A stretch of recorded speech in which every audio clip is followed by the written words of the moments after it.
Good morning. Good morning, good morning. This is Isaiah 8:19. And when they shall say unto you, seek unto them that have,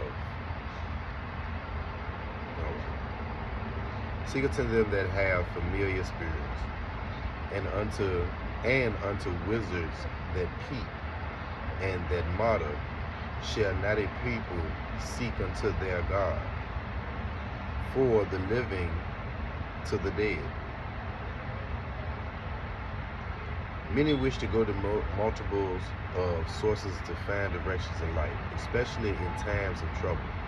In Isaiah's day, many turned to wizards and those involved in the occult, and many still today do today. But God's people shall reject the methods and turn to the law and to the testimony.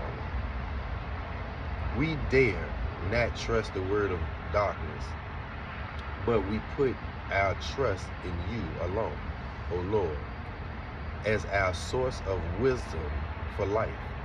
We know that Satan himself appears like an angel of light to better deceive many, and that false religions are full of doctrines of devils and sacrifices to devils.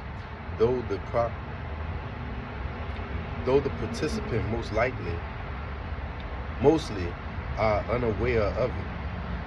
Only in your word do we find the true light that will guide us through even the most trying of times.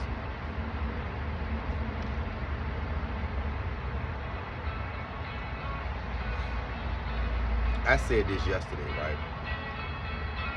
Of basically how unfair it is when you're dealing with a real Christian.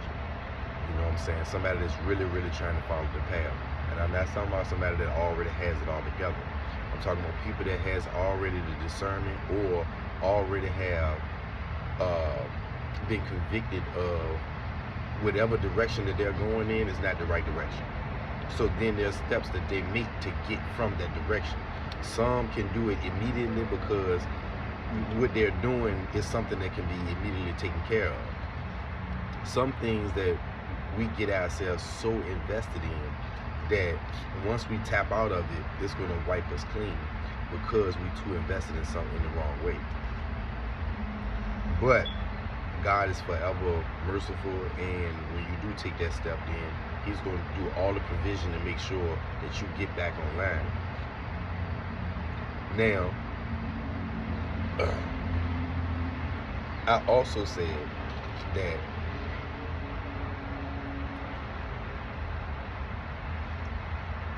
me personally, I've done too much wrong in my life to adopt a God that will allow me to continue. I've lost so much in my life that I wanted to keep, that I can't continue the same format or the same way I've been doing. I know that many people would adopt a God that allows them to stay the same, because in their mind they have deemed that they're not doing anything wrong. Well, there's scriptures that says that,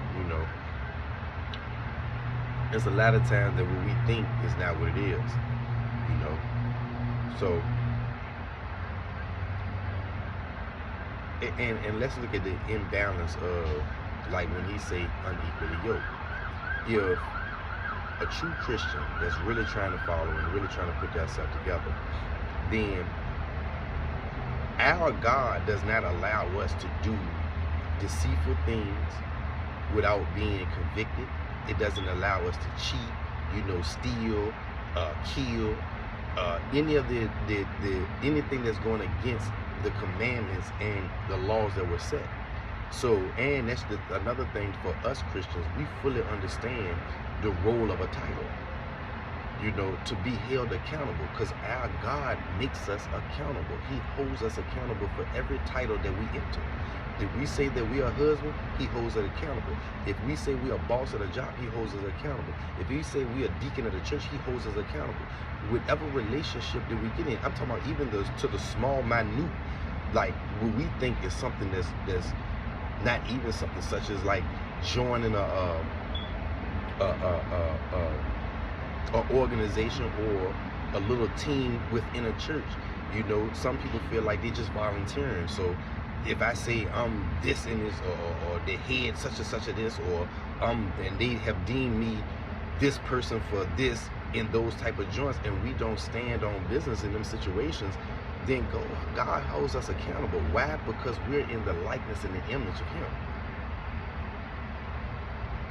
We're supposed to honor him. So, but when we're convicted, when we're not holding or standing on business, but we're dealing with people or in relationships with people that are not standing on business because whatever they follow or whatever entity they're into allows them to, with no conscience, no empathy. So, yes, beware. Beware who you invest all of your company into. Because the way we deal with the world is not to take ourselves out of the world, because we're the salt of the world. So what we're supposed to do is rub off on other people. Don't let them rub off on us. But that's the peace of God. You know, to understand that when we deal with people, we can deal with them and still be moving in our direction. Now, that's my thoughts on that. And I'm going to keep putting these videos out as long as God is not mad at me.